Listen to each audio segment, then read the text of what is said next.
Hey, holistic healers. Want to know if this podcast is for you? Let's find out. Blue Sage Holistic Healing is a health-based spiritual community emphasizing the use of Eastern and Western techniques to prevent and treat disease. We focus on the mind, body, spirit, the divine, and beyond as a means of self-healing and using the least invasive interventions necessary. We are where Western meets woo-woo and science meets spirituality. Each episode is specifically designed to provide you with informative conventional and/or innovative unconventional ways to heal. We'll focus on exploring evidence-based concepts as well as some not-so-well-known techniques to care for the mind and body. I'll warn you, some of it's going to be kind of out there, but hey, that's why you're here anyway. Hi. My name is Ashley Francis, and I'm a licensed psychotherapist in Charlotte, North Carolina. And with the creation of this podcast, I have realized a long-term dream of creating a holistic healthcare community where people could go to feel seen, heard, understood, and valued. Blue Sage Holistic Healing seeks to provide you with healing methods that can be physically seen and measured, as well as those that are outside our ability to scientifically detect. In addition to the podcast, we offer an exclusive, budget-friendly membership community for like-minded folks just like you to meet, share, and support one another on your journeys to establishing and maintaining health and wellness. We offer access to new and updated bonus content and resources to support our members. A link to our membership community can be found in the show notes, and you can follow me on Instagram and Facebook at Blue Sage Holistic Healing. So, are you excited yet? Stay tuned and join us on the journey to holistic health. Hello, and welcome back to our next edition of Blue Sage Holistic Healing, where Western meets woo-woo and science meets spirituality. Blue Sage Holistic Healing is a health-based spiritual community emphasizing Eastern and Western ways of preventing and treating disease, focusing on mind, body, spirit, the divine, and beyond. I am your host, Ashley Francis, and I am a licensed marriage and family therapist here in the Charlotte, North Carolina area. And today's episode, we're going to focus on women's health and libido.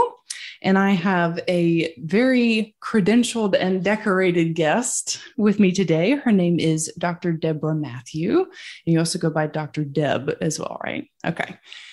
And she is also known as America's Happy Hormones Doctor. She wears many hats as a best-selling author, international speaker, private practice doctor, wife, and mom of 4 boys. She helps her patients restore their health by addressing the root cause of their symptoms, including hormone imbalances, instead of just treating diseases with drugs. Yes. After suffering for years with exhaustion and irritability that prevented her from being the wife and mom that she wanted to be, she refocused her medical career to help others get their hormones back in balance.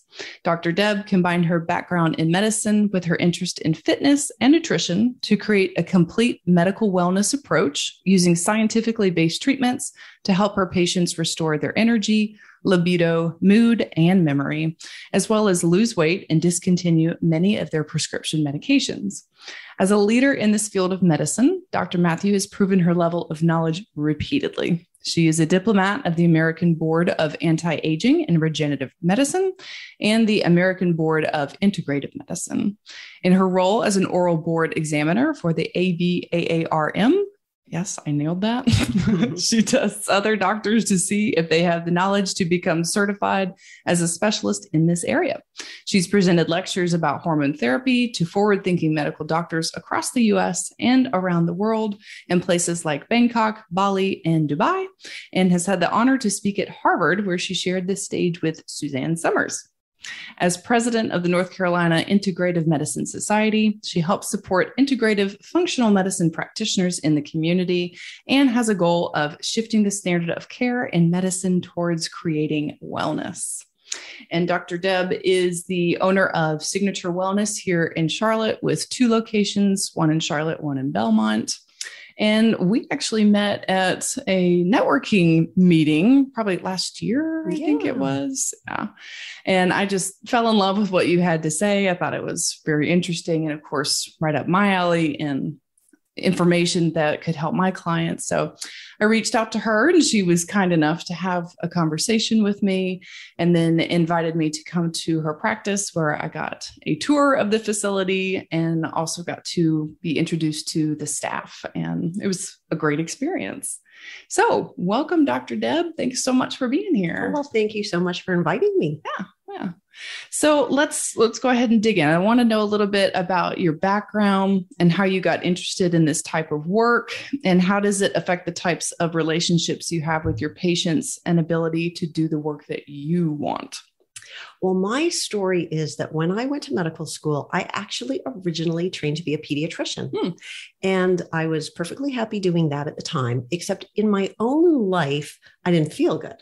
I was tired all the time. Like napping was my favorite hobby. Oh, yeah. And I was cold all the time. So even here in North Carolina in July, I took a sweater with me everywhere because the air-conditioned restaurants and movie theaters, I would just shiver.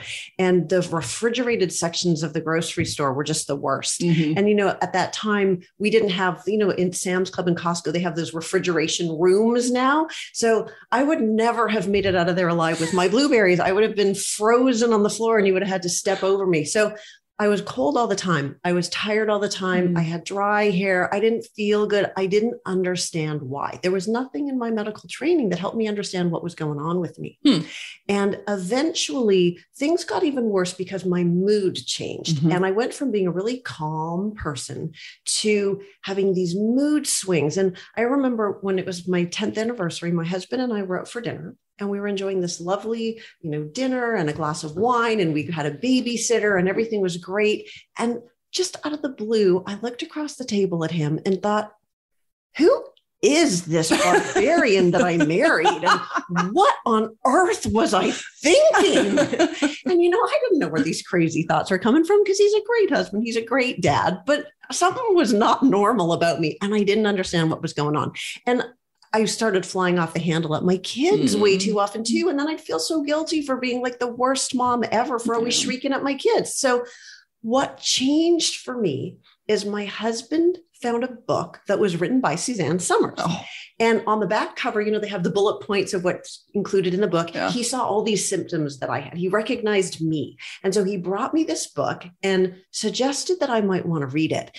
And I was so reluctant because, doctors don't want to get our medical information from celebrities, right? That's just, yeah. And Suzanne Somers, like Chrissy Snow from Three's Company and a Thigh Master. And so, what does she know? Yeah, exactly. Right. And I just looked at him and I said, you have got to be kidding me. And he looked me right in the eye and said, honey, we have got to do something. And so I read the book, and I got to tell you, honestly, that book changed my whole life. Wow. Because when I read about the stories of the women in the book who were just like me, it really allowed me to understand why I was feeling this way. And so it opened my mind, and it allowed me to understand there were a whole bunch of things that I didn't learn at medical school. They didn't teach me a lot of things. And I found that there were places that I could go to get this kind of training to really understand what was going on with my hormones, how these things were making me feel. And as a result, I was able to get my hormones back in balance. I got my energy back. My kids got their mom back. My husband got his wife back, and I got my life back. Beautiful. But I couldn't go back to just writing prescriptions all day long because that just didn't make sense anymore. Right. So I retired and I retrained. And 14 years ago, almost 15 years now, I opened my practice. And so now I help men and women get their hormones back in balance so they can get back to feeling like themselves again. And it's super rewarding. Wow. And I see women and men, but women every day who have really similar stories than me. Like they know they don't feel good. Yep. They know they don't feel normal. Yep. They've already been to their doctor. They've been offered sleeping pills or antidepressants or birth control pills. You're just stressed. Yeah. Or you're just stressed. Yeah. It's just normal. Right. That's another one that people get all the time. Yeah, right? you're just Your labs aging. are normal. Yeah. So frustrating. But the truth is, if you know you don't feel normal, something's wrong. Your doctor just hasn't quite found, right? They haven't looked in the right place. Right. And you shouldn't put up with it, and help is available. And so I love what I do because it really changes lives. Yeah. And you've got that personal tie to it. You've I know what it feels like. Exactly. And I imagine that your patients probably really enjoy that as well. Like, you know what I'm going through. That frustration and the confusion and sometimes the fear, like what's happening to me? And is it always going to be this way? And is there any hope for anything better? Or is this it? Right. Right. And I find that so interesting that you don't have that much training in medical school about hormones. It just seems so basic to me. There's a lot of training about diseases. So there are, many diseases that affect your hormones, and sometimes they're life-threatening. They're really serious. So we've got lots of training about that. But the problem is our hormones are so important for how we feel on the inside, how we relate to other people, how we react to the world around us. And if your hormones are just not quite right, if they're a little bit out of balance, you don't feel good. So you're not sick, but you don't really feel great.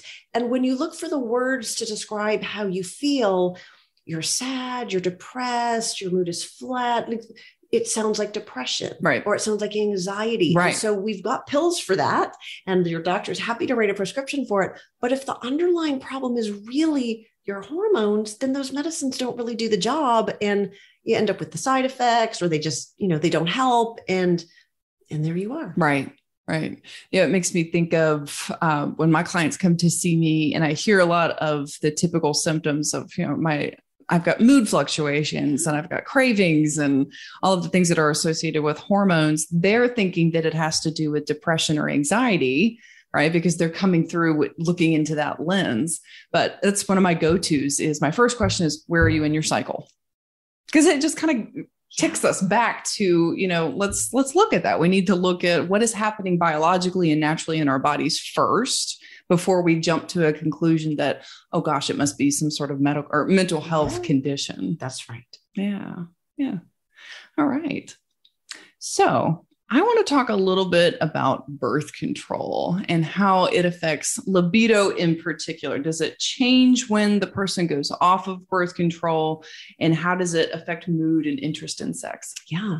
Well, birth control pills are synthetic drugs. They're chemicals that are man-made. So we call them hormones, but really these are synthetic chemicals that are never found in a woman's body. But they do work for birth control because they change our hormones so that we don't ovulate. So great. The problem is that they also work to suppress testosterone. So for women who have problems with too much testosterone, like acne, for example, sometimes we purposely write a prescription for birth control pills in order to minimize the acne. But the reason that it's minimizing the acne is because it's shutting down testosterone. And testosterone is, we think of it as the male hormone, but women have it too. We just don't have as much as men. And testosterone is so, so important for everything to do with sex, like thinking about it or caring about it in the first place, being able to become aroused, vaginal lubrication, the ability to have an orgasm. If you don't have enough testosterone, all of that just kind of fizzles away. Right. So we have this whole generation of women that are on birth control pills, from the time they're teenagers, for irregular periods or for acne or whatever. It's just like candy. We're handing out these birth control pills. Yeah. But one of the side effects is that it decreases libido because it suppresses testosterone. And most women have no idea. I didn't know that. And, we don't know the difference because we've been on birth control pills for so long that, you don't know that it could be anything other. Right. When you go off birth control pills, it takes a little bit of time for things to reset, but they should get better. And, not that long ago, I saw a patient come in. She was in her late 20s. She was recently married, and she had no interest in sex at all. Yeah. And it was really causing difficulty in the relationship. Her husband felt hurt because she had no interest in him. And so he thought that it was him, she wasn't attracted to him. And that really affected his self-esteem. Right. Of course. And then he wasn't always as attentive to her and that her self-esteem. And so now she doesn't feel good about herself. So they're newly married. They're already having these challenges. And so she came to see me to find out what's wrong with me. Why don't I have any interest in sex? Because it was more than just, she wasn't interested. She wasn't able to become aroused. Like it was not a good experience for her at all. Right. And so the first thing that we did was we suggested, why don't you just try coming off birth control pills? There are other forms of birth control that don't affect testosterone. And within a couple of months, things were sort of back to normal. They were doing really well. And it just made all the difference in the world. Wow. But if she didn't know, where would that have ended up? Right. And are different types of birth control, can that affect libido differently too? Yes. So birth control pills, most birth control pills have a synthetic kind of estrogen and a synthetic kind of progesterone. Mm-hmm. And so those are the ones that have the most impact on shutting down testosterone. There are some progesterone only pills that aren't as bad in terms of testosterone. And then there are other things like IUDs, which is inserted in the vagina. That doesn't have estrogen. It has the most, some of them have no progesterone. Some of them have the most minuscule amount of progesterone. So those ones don't change testosterone levels. Right. There's the, you can get the implant in your arm that gives just a very, very low level of progesterone. Those ones don't suppress testosterone levels. So those ones, all the other ones are much less likely. It's the standard birth control pills. And of course, there's a bajillion different brands with different levels of hormones, and there's all kinds of things. But having a conversation with your doctor, if you're on birth control pills and you're having a problem, would be the first place to start to see if there's something that could be changed and to see if you could feel better. Yeah. Oh man, that's just making me think about my journey with birth control. And just like you said, I got on it when I was 15, 16. Yeah. And I think secretly, my mom was thinking that it was a 1-2 punch of, well, one, you know, I'm having crazy mood swings and I'm bleeding every 2 weeks. And of course, to cover contraception too, and to avoid the conversation of that. But I just think about how long I was on it, and I did the pill forever and ever, and then I switched to Skyla, the IUD, and I just had a hell of a time with Skyla. Was fine, but then I went to I can't remember the second one. Marina? No, it's another one, but it was so painful. Just the insertion of it was the most painful experience I'd freaking ever had. And I was like, no, forget it. So I took that opportunity to take a step back and ask, what am I doing? You know, are there other options? Maybe this isn't so good for me. Maybe I need to look at other things. And that really is what prompted the decision to just get off birth control altogether. And I just naturally, in the aging process, I feel like I'm just more leaning towards holistic options anyway, you know, taking synthetic things out of my life in a variety of ways. And really it's helped with mood. And maybe some of that has to do with the aging process too, is I'm not so hormonal as I was in my 20s. Yeah. And you know, you're really right about mood, that when our hormones go up and down over our menstrual cycle. And that's typically what happens is, the week before our period is when we're not at our best, right? The irritability and the emotions and all that. Once we get on our period, we start to feel a little more normal. The week after the period is usually the good week. That's the week that you're going to the gym and you're eating your salad and you're cleaning out your closet. And then it kind of starts to go downhill before your period again. So a lot of women aren't necessarily in tune to that. Right. But that's sort of a typical cycle. So there's lots of women who don't have a normal cycle. And so their hormones are kind of all over the place. And as a result, their mood is kind of all over the place. So birth control pills are sometimes used to sort of suppress that cycling. The birth control pills turn off your hormones and it's replaced with these chemicals. And so at least they're more consistent day by day. So you don't get those ups and downs. But for some women, those synthetic hormones cause mood problems. Right. And so lots of women have problems with any forms of birth control, whether it's got the estrogen in it or any of those other ones with just a progesterone, can have terrible mood problems. And it's not, you have to realize the connection because otherwise you would just assume it's you, right, as opposed to assuming it's your birth control. Yeah. Yeah. Gosh, that's so true. So true. And I think about, well, I guess I get curious about, you know, should a client be on birth control, or maybe should they look at, you know, antidepressants? And I get that that's getting into the weeds there, but there's so much of our moods that are determined by the hormones, right? So what I would say is, if somebody, let's just take depression as an example. So somebody describes how they feel. And when we hear these words, they feel flat, sad, they've lost motivation, things that used to make them happy don't make them happy anymore, right? So when you use those kinds of words, we think, aha, depression. But what we should be thinking is, why are they feeling that way instead of putting a label on it? Yes. And so there's lots of reasons why somebody might feel that way. And sometimes and commonly it's because of a hormone imbalance. So if that's the case, we should treat the hormone imbalance. Or if it's from something else, we should be treating the something else. So instead of just saying, oh, sounds like you're depressed. Here's your antidepressant. Let's dig and get to the root cause of the problem and correct it so that your mood can get back to normal again. Yes. Yes. Love it. Can it ever affect libido in the other way? Birth control making libido go up?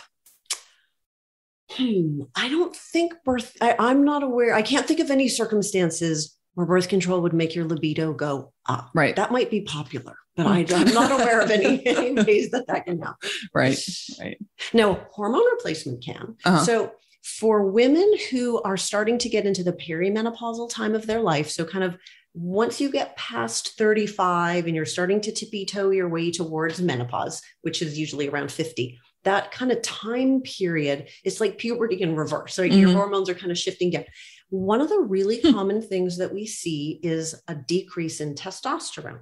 And so if testosterone levels are dropping just kind of naturally because of stress and toxins in the environment, there's a whole list of reasons why that might happen. That also takes libido down. Right. And we don't feel motivated. And how women describe themselves a lot is they just put one foot in front of the other and they make their way through their day and they do what they have to do. And if something really has to happen today, you'll make it happen. But if it doesn't have to happen today, you kind of just leave it because you don't really feel it. So these are very common ways that women feel. And often when we evaluate, we find that their testosterone level is now low. And if we can get their testosterone level boosted back up again, whether we use natural things, in some cases, we even give them a little bit of natural testosterone replacement therapy, it changes everything. Right. And the libido goes up, vaginal lubrication, sex becomes more enjoyable, and they become more motivated and competitive, and they excel in their career, and they look after their kids and the Halloween costumes and the baking for the, church sale, and they get back to themselves again. So that's that's an example where giving something hormonal can actually help with libido. Right. Right. And I think the piece that I'm taking away is reducing the shame around this, like with your original example of how women will internalize, it must be me. Right. That's part of our nature to go to us first. It must be me. I've got to fix something in me. Yeah. And then, of course, it's showing up in the relationship, and that just complicates it further. Right. So I love your approach and being able to say that, hey, it's probably not you. It's probably something biological that's really out of your hands. Yeah. And let's look at that. Yeah. And Suzanne Summers has done a lot for women's health, because apart from writing that book that I read, that book was called The Sexy Years, which it was not at my house at that time, by the way, but she's done a lot for women's hormones and educating women. And her quote in like how she felt when she was, she was actually going through menopause, her testosterone level went down. She was going like, honestly, I'd just rather have a smoothie. So it's, intimacy is something that is really important for relationships. There's even medical studies that show that women and men who have more orgasms and more intimacy, it's healthy for us. It releases oxytocin, which is a really important hormone for feeling that connection with people, that closeness, the bonding. So oxytocin is released when moms breastfeed, and that creates bonding between the baby and the mom. But the same thing is true in our adult relationships too. So when intimacy is lost, it really impacts. And there's a whole lot of women out there who have this problem. And sometimes it makes them feel bad about themselves, but sometimes they just feel like they're missing out. Like there's more that there's more in life, and life is passing them by. They're missing out. Right. Right. Yeah. It makes me think of so many clients that I talk to that it's the end of the day, right? That I've been busy, going, working, cleaning the house, taking care of the kids. And especially with the younger children that need more attention, the more tactile, there's just a lot more sensory interaction when the kids are little, right? And the wife feels completely overwhelmed because she feels like she needs to be, everything to everyone. And of course, the husband is the one that's always on the back burner. And this is a time where it creates a lot of that stress. Yeah. And what we talk about is, you're on sensory overload. Like, think about how many times are you touched in the day? How many times are you doing for other people, especially if you're breastfeeding? Yeah. Like you said, you're already getting your oxytocin. Yeah. So you're tapped out. You have nothing else to give to your husband at the end of the day. Mm-hmm. So if you think about it from that perspective, then we start to look at things to be able to change. How do we move some things around that are already on your plate that are causing the stress, anxiety, and overwhelm? Yeah. And, we talked earlier about how when you're talking to your clients, you're talking about their, emotions and how that's affecting them. And when I talk to people, I'm sort of looking at their hormones and the physical body and how that's affecting them. So if we look at somebody who is stressed, right? Like a mom with 4 boys, let's just say. Yeah. But when we look at somebody who is busy and worried and trying to do everything and they're exhausted, one of the things that happens is our body releases more cortisol, and that's our stress hormone. So it helps us cope with stress. So that's good. It keeps us from like decompensating. And, the problem is when we have chronic stress day in, day out, cortisol levels can become chronically elevated. Mm-hmm. And when your cortisol levels are chronically elevated, cortisol impacts all your other hormones. Mm-hmm. And it's your body's, it's how your body's reacting to stress, but your body reacts the same way, whether there's a famine or whether, you've got all these kids and your job and your boss is a jerk and, whatever it is, right? Your body reacts the same way. And so in your body's infinite wisdom, if there's a famine going on right now is not the best time to procreate and bring more babies into the world. So it sort of shuts down testosterone and some of the other hormones. So stress is a buzzkill for libido. And the fight or flight response, right? That cortisol, that fight or flight response that we get in shuts down mm-hmm. libido. Whereas the opposite, that's our sympathetic nervous system response. The opposite is our parasympathetic nervous system response. That's our relaxation response. When we are relaxed, when we are calm, when our nervous system is relaxed, that's when we can become aroused and enjoy sex. So if you have no relaxation response, if you are just in fight or flight all the time, just in survival mode, trying to make it through the day and get the groceries unpacked from the grocery store, and of course, your interest in sex is not really going to be there. Right. And so for husbands, for partners, that's why if they would unload the groceries and give you a girls' night out and whatever, all of a sudden when you come home, well, now you're going to be more interested in them because you've had a chance to just calm down. Yeah. Oh, I love the way that you just explained all of that. That makes such sense, especially about the part of if my body and my mind are so wrapped up in taking care of fight or flight, keeping me alive, I'm not in the mood to procreate, or my body is not. That's more important, is my body is not in a place where I can receive and be in the mood for sex. Right. Oh, wow. And there's a pandemic, how many people are so stressed right now? Yeah. Yeah. And one of the things that I like to encourage my clients to do is in lieu of the parasympathetic nervous system, getting that online, is sometimes just cuddling. And I hear women say all the time, I just want to lay with my husband and I don't want to have sex. Can we please just lay here with one another and touch and cuddle and look in each other's eyes? And a lot of men, hear that and think that's terrible. What's the point? Why are we even doing this? And that's a really good question. What is the point? And the point is closeness. It's connection, but also understanding what the stress response is and what it's doing to us and why your wife is not interested in sex. So if you just put some money in the bank account this way, then it brings the stress response down and voila, she's going to be ready to have sex with you. And let me talk about one more hormone issue that's really common that most women have no clue about that really reduces libido. And that's a thyroid problem. Mm. So for women who are hypothyroid, not enough thyroid hormone, it is really common that libido goes down. It can cause irregular periods. And so now a woman shows up, she's got irregular periods, she's skipping her periods, or they're too heavy, or whatever the problem is. So our standard treatment for that is birth control pills. So now you're hypothyroid and you're on birth control pills. You got a double whammy of not, having much interest. But hypothyroidism is a very unrecognized cause of low libido. Mm-hmm. So If women are full-blown hypothyroid, they will be really tired. They tend to gain weight, constipated, dry skin, dry hair, hair falling out, brain fog, like memory just not sharp, and lots of mood symptoms. So can feel depressed or anxious or, all over the map.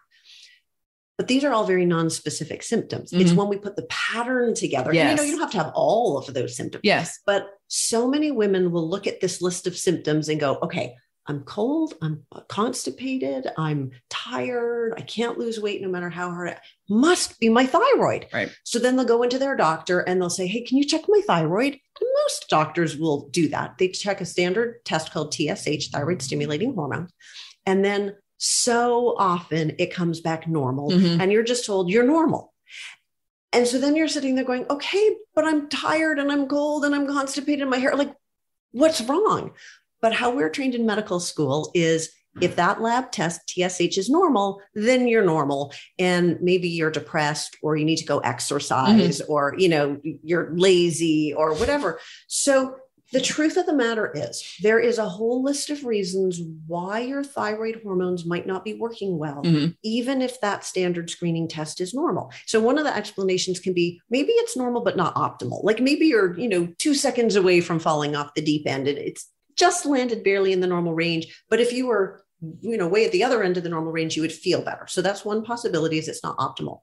Another one is there are things that make it so that your cells cannot use the thyroid hormone. So your thyroid gland is fine. It's making thyroid hormone. We can measure it in your bloodstream. But if you can't activate it so that it can activate your cells, mm-hmm. the inside of your cells think you're hypothyroid. You will feel hypothyroid, but your tests are normal.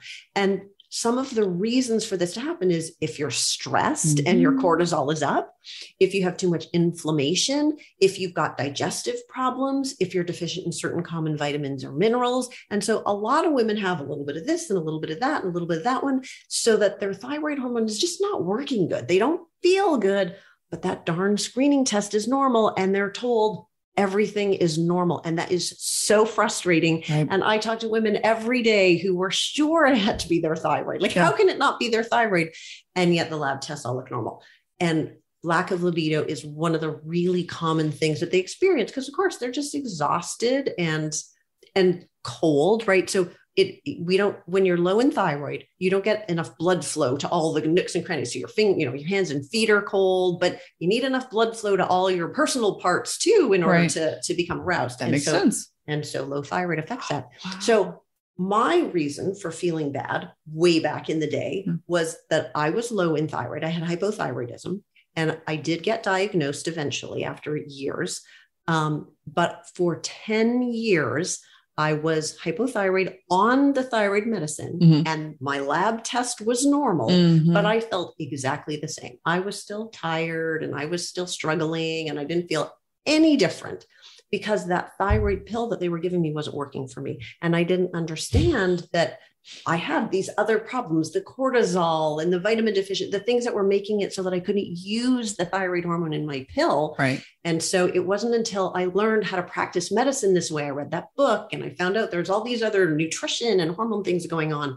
And so that's what really made all the difference for me, was to get a different kind of treatment for my thyroid. Yeah. And I'd love it if you could touch on what is the difference about the training of integrative medicine and functional medicine compared to the traditional way of being trained? Yeah. So in medical school, we are mostly trained how to make a diagnosis, right? So you come in and we ask you questions and we take a history and a physical exam and we do lab tests.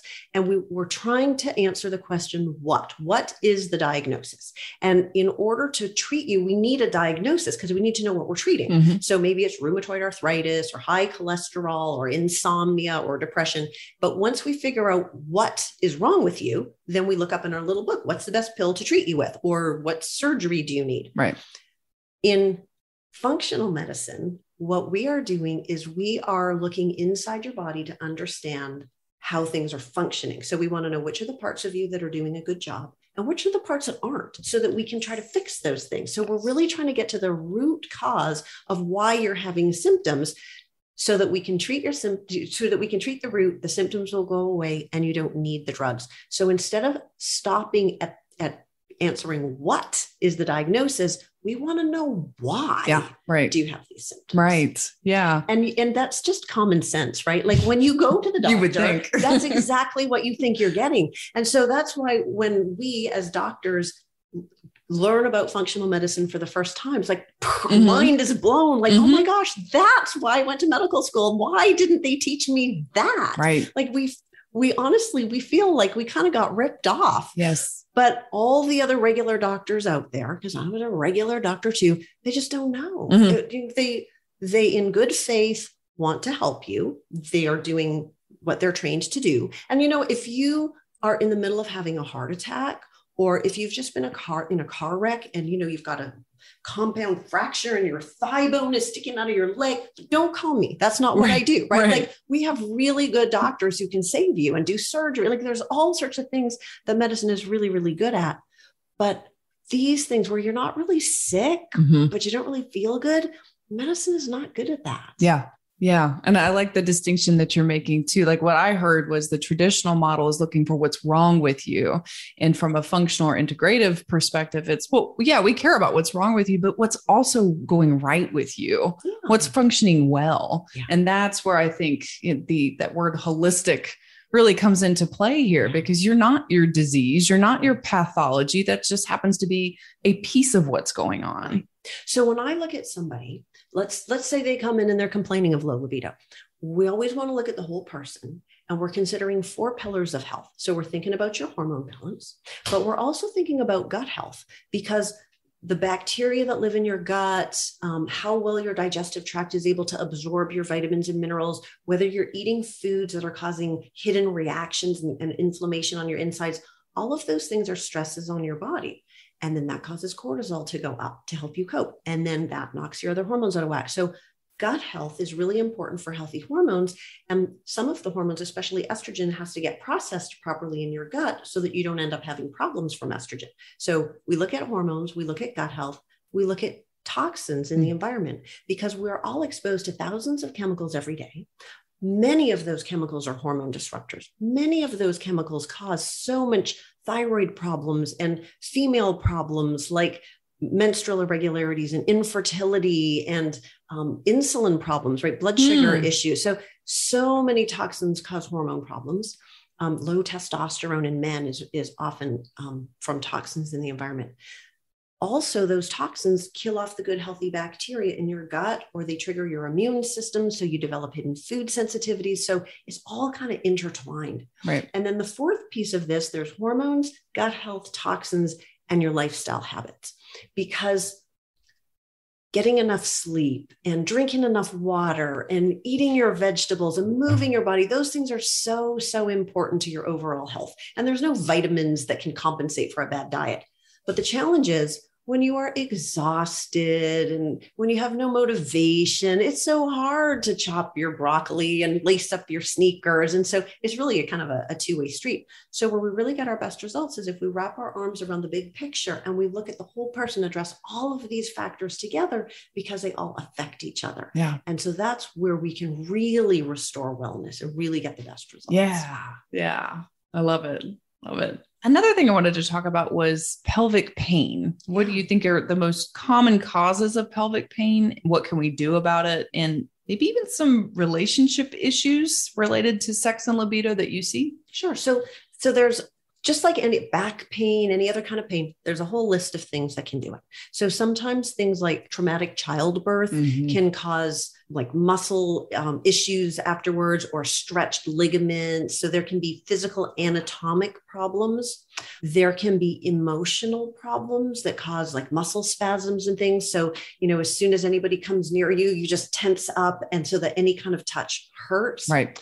There can be hormonal problems. So for women who are really deficient, for example, in testosterone, or for women who have gone through menopause, if they're low in estrogen too, it can cause dryness. And that just everything, it's uncomfortable and it hurts. So there are a whole bunch of different things that can cause pelvic pain. And of course, the treatment is going to be totally different depending on what the cause is. Right. So some of the things that we do to try to help women with pelvic pain. So one thing I want to say that I think most women don't even know about is there are pelvic floor physical therapists. Mm-hmm. So these are physical therapists who specialize in pelvic pain, and they can find if there are, loose ligaments or muscle spasms or tight muscles. And there are certain exercises that they can do in order to help with that. So that's something that I think a lot of women have no idea. That's true. But that's a really good place to start, is to go see a pelvic floor. So you can go see your gynecologist, and your gynecologist can check you and they can look for certain things, but they're not really the specialist to figure out if you got, these kinds of problems. So pelvic floor physical therapist is a good place. Yeah. Some of the things that we do is make sure your hormones are balanced, obviously. So birth control pills are really common for causing vaginal dryness because it's not normal estrogen and the testosterone level drops. So you can have vaginal dryness. There are other things that we can do hormonally to try to optimize so that you don't have vaginal dryness and pain. Other things that we can do, though, there are laser treatments that can be done in order to treat the inside of the vagina. What does that do? So what it does is it sends energy into the tissues, and it causes regeneration. This is part of regenerative medicine. So when we put energy into the tissues, it regrows blood vessels and nerve endings and collagen fibers. And so it kind of just turns back the clock a little bit.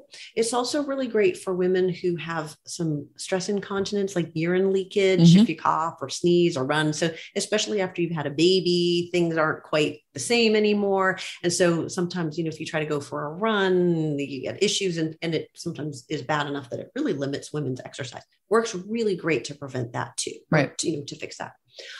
Another thing that we can do is called an O shot. So this is where we take platelet-rich plasma, PRP, which is from your own blood. So we draw your blood, just like you're going to have a blood test. We separate out the growth factors, which are in your own blood. And then we do a little injection into, your bottom of the vagina, the inside of the vagina and on the outside. And your own growth factors activate the stem cells that live in your tissues. And the stem cells get to work regenerating, and same thing, growing blood vessels and nerve endings and collagen fibers. And it can really help a lot if women have painful sex. So the laser treatment, the PRP O-shot injection, we can do a combo of both. We can use acoustic sound wave therapy. So there's a machine that just, puts sound waves into the tissues and regenerates and rejuvenates things. So there is so much available. The problem is it's not widely available. Like your regular doctor, your gynecologist, they don't automatically have these things in their office.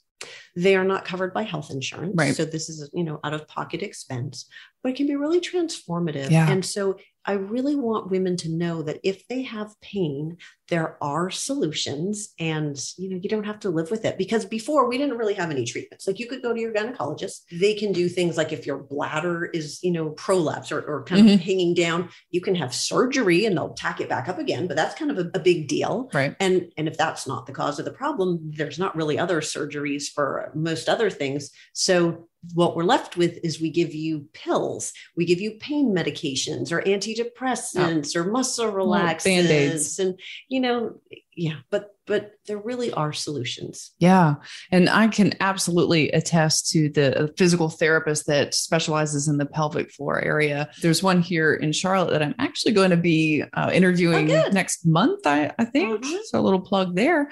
And he is booked out until the beginning of the year. I mean, that's how good he is. That's how needed this type of service is. Yeah. And when he did a treatment on me, it was weird. It's bizarre. Yeah. It's just not all of these treatments, just like having a pap smear. Yeah. Like it's uncomfortable and weird. Yeah. It's just very strange. I don't mean uncomfortable, painful, but it's awkward, right? Awkward. It's private. Yes. Yes. And when he's pressing on that area, it's just a unique sensation, and you can actually feel movement in that area. Yeah. When the right pressure, the right movement, the right technique is being applied, you can actually feel the difference in real time. Yeah. And it just makes such a big amazing difference. Yeah. And it's funny because he was drawn to that area. Of course, he works very intuitively to find what is the body telling me, because I'm telling him what's wrong with me, but then he's touching my body and saying, you got this going on too, or this is where this is actually coming from.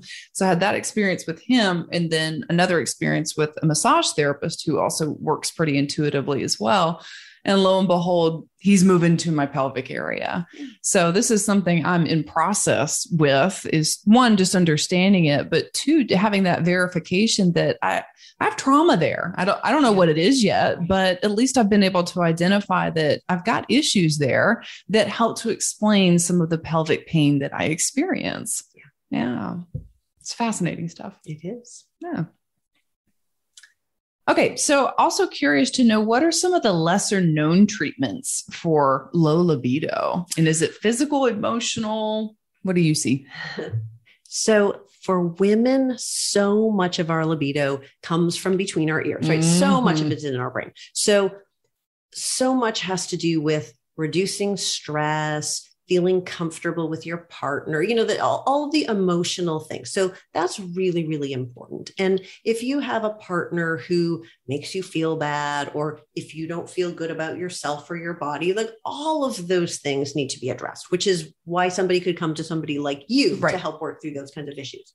But if it doesn't really seem that those are the issues, like if everything used to be fine, and now it's not, that's where we want to start to look for the underlying cause. Mm-hmm. So if we are looking hormonally, we can look at cortisol levels. We can actually measure your cortisol levels, and a blood test is not the best way to do that because cortisol changes over the day. So it's highest in the morning. It's like getting a little adrenaline rush in the morning. Cortisol is like long acting adrenaline. So you get this little adrenaline rush in the morning and your eyes pop open and you jump out of bed and away you go for your day. And then for some people, it gradually goes down over the course of the day. So you're relaxed and calm and you fall asleep at night and you sleep soundly. But what happens to so many people is they try to wake up in the morning, but they press snooze a few times and they drag themselves out of bed and they drag themselves over to the coffee pot because caffeine boosts cortisol. So your brain can wake up. Right. So finally they get moving. They go through their day until like 2:33 in the afternoon. Then they get that crash and burn and more coffee is needed to get you through till supper time. And then if they stay up late enough, well, then they get a second wind. Then their brain is awake and they're busy getting the best work of the day done at 10 o'clock at night, but then they can't fall asleep. Right. And then the pattern repeats. So when cortisol is off, there's things that we can do to fix it. So there's no drug for this. Mm-hmm. We measure the cortisol levels in a saliva test or a urine test that we do multiple times over the day. We look, is it too high, too low? What's it doing at different times of the day? There are lifestyle factors that can help, like all those stress reduction things, breathing exercises and, walking and meditation. So reducing stress, but there are also herbs that can be used. So there's a whole class of herbs that are called adaptogenic herbs, and they help our bodies adapt to stress. They've been used for thousands of years all over the world. And now modern science is understanding what they actually do and how they help. So some examples are ashwagandha, holy basil, ginseng. So these are all things that can help with the body's stress response so that cortisol can become more normal and not interfere with libido. So that's one, is to address stress, both with lifestyle and potentially with some herbs. Also, we want to try to optimize testosterone. So you don't really want testosterone to be high because then you get the acne or you can get hair growing in the places you don't want it. So all these hormones, it's like Goldilocks. You don't want too much. You don't want too little. You want them to be just right. But if testosterone isn't really just right, if it's kind of puny, that could be measured in a blood test. Mm-hmm. And if it's kind of low, there are things we can do to boost it up. So one of the things that we can do to boost it up is a hormone called DHEA. Mm-hmm. It stands for dihydroepiandrosterone. And you can understand why we call it DHEA because nobody wants to say that. That hormone is the hormone our body uses to make testosterone. It comes from your adrenal glands, which make adrenaline and cortisol. Mm-hmm. And so if you're stressed, oftentimes all the resources go to cortisol at the expense of the DHEA. So now it's kind of low. And then you don't make as much testosterone. And then plus that cortisol shuts the testosterone down. So sometimes we can use DHEA in order to help boost testosterone levels so that you can have more libido. And DHEA is available over the counter as a nutritional supplement. But in my opinion, I feel like it's important to have your DHEA level tested first to know if that's a problem for you. Because if you already have plenty, then you don't want to take more. That's not really going to fix the problem anyway. Right. There are also herbs that can help boost testosterone. So one of them is called tribulus. That's one of the ones that is commonly used. And there are other ones as well. One word of caution that I would say about this is most of the kind of libido boosting supplements out there are made for men. And they're, you can get them at the health food store and everything. And they got some pretty wild names sometimes on them. The challenge that we have is because nutritional supplements aren't as well regulated as prescription medicines, you never quite know what's in them. Right. And of all the supplements that might be just a little bit sketchy, those libido boosting ones, sometimes contain things like traces of Viagra, like things they're not supposed to have, because of course the manufacturers want the men to feel something from it. Oh. So I don't really recommend using those kind of men's libido boosting supplements. And there just are so few out there for women. So right. Yeah. they're available, but they're just not as readily available. Right. Yeah. I've seen advertisements in my gyno's office for things like that. And I've always been really curious. Yeah, you just want to make sure it's a good brand. And, and so sometimes it's hard to know. Yeah. There are prescription medicines now to boost women's libido. But interestingly, there's one that's an injection. You have to do it 45 minutes ahead of time. And the side effects are nausea and headache. Oh, Jesus. So really, that's another, like putting a Band-Aid on it, right? Yeah, like instead of finding out why your libido is low, like here, your doctor just writes you a prescription to boost it up. Right. And that's why it's so important to go see someone like you who has the education and knowledge on the appropriate supplements and herbs. So you know what you're getting. Yeah. Because it's, I want to defend supplements for just a minute. Now that I bashed them for a second. So people are dying from drug overdoses in the United States, from prescription medicine overdoses, from medical errors where like accidentally somebody gave them the wrong medicine, or from known side effects of prescription medicine. So unfortunately, prescription medicines, even properly prescribed prescription medicines, is one of the leading causes of death in the United States. Yeah. People aren't dying from supplements right? So surely somewhere somebody did. Sometimes children get into supplements that contain iron and they get an iron overdose. I mean, it happens, but it's rare. So it's not that supplements are dangerous, but if you're going to purchase supplements, you do really want to try to get ones that you trust the brand. It's a reputable source, because all we can do is look at what says on the label, and we can't really go in and analyze, the average person can't go in and analyze. So when we're choosing nutritional supplements, sometimes patients will come in and they'll say, oh, I tried it, supplement XYZ, it worked great. But that's not enough for me to all of a sudden start recommending supplement XYZ just because that one person said it. Right. What I want to learn from other doctors who are using it in their patients. They're having good results. It's working. It's safe. I want to use companies that analyze, they send it to third-party labs. They analyze the ingredients and they'll give a certificate to say, this is exactly what's in it, so that, we can make sure. So, and the average person doesn't have it's harder to know those things. You don't have the access to that information. That's true. That's true. Yeah. That's been the number one thing that I've learned, is that when I'm looking for supplements, to look for that third-party testing. And even though I can't interpret the data, it's comforting to know that it's there. Right. And I really appreciate when they publish it on their websites, just to be able to go there and see that. Okay. All right. That's a little added boost of confidence there. Yeah. Thanks. Okay. So if every woman were listening right now, what would be your number one piece of advice to her? So my number one piece of advice would be that all of us, we need to take charge of our own health and not depend on our doctor and their prescription pad, because that's never going to make you well. At best, the prescription medicines do damage control. Sometimes they're really important. I mean, don't stop taking your prescription medicines just because you're listening to a podcast, but the prescription medicines can only go so far. And all of us have the opportunity to take charge of our health, to improve our lifestyle habits.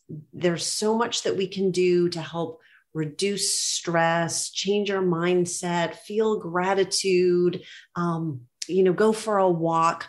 All of these things make such a big difference. And I really believe that living well is the best medicine. Yeah. Yeah. Love that. Absolutely love that. And how do you nourish yourself? Well, I have pretty good nutrition habits because I feel good when I eat well. And I really celebrate when my patients come back to me and say, I went to the beach and I ate a whole bunch of, fried foods or whatever, and I felt terrible. And I'm so glad to come home and clean up. When you can make the connection between how you feel and what you eat, that's very empowering. Absolutely. So for me, I know I feel better when I eat better. So I'm not perfect and I still have treats, but that's one of the things that I do that makes me feel good. The other thing that I'm much better at actually since the pandemic is my morning routine. Because before I used to get up and the traffic so all of a sudden I didn't have to drive into work because we had to go virtual. And so I started my morning routine. So I get up and I exercise and then I meditate and I journal and my dog sits with me. And when the weather is nice, we do it out on the porch. Yeah. And I love it when the timing is so that I close my eyes to start meditating and it's dark. And then as towards the end, I can hear the birds chirping. So I know that dawn is coming. It's just so peaceful and relaxed. It's such precious time. And that's something that I never used to do because I'm getting up and I'm making lunches for the kids and, trying to get everybody out in the car. And so even though now I'm back in the office, that's become a really important thing for me. And the same thing, I'm not always perfect. And sometimes I sleep late, but that's really valuable to me. And it makes me feel much more grounded and I can start the day off, with a good attitude. I'm always writing at least 3 things that I'm grateful for in my journal. Because that really, really helps start the day off in a good way. Yeah. Thank you for sharing that. All right. Well, that will do it for today's discussion on women's health and libido. Thank you so much for being here today. Thank you for having me. Yeah. And if you want to check out Dr. Deb, you can find her on Facebook and Instagram at Dr. Deb Matthew. That is 2 T's, no S. And LinkedIn at Dr. Deb MD. She's the owner of Signature Wellness with 2 locations, one in Charlotte, one in Belmont. And and the website, www.signaturewellness.org. Can I offer one more thing? Absolutely. So I wrote a book for women to help them understand if their symptoms could be from a hormone imbalance, because that's the question, right? You don't feel good. Is it your hormones? And so I wrote a book. It's called This Is Not Normal, A Busy Woman's Guide to Symptoms of Hormone Imbalance. And for anybody that would like to learn more, it's got quizzes, you can do the checklist and kind of understand, is it this hormone or that hormone? Could it be testosterone? You can get a free copy of the book at isityourhormones.com. Isityourhormones.com. Awesome. Thank you for that. Wow. What a great resource. Excellent. All right. Well, thank you for listening and we'll see you next time. If you enjoyed this episode and you'd like to help support the podcast, please share it with others, post about it on social media, or leave a rating and review. To catch all the latest from me, you can follow me on Instagram and Facebook at Blue Sage Holistic Healing. Thanks again. I'll see you next time.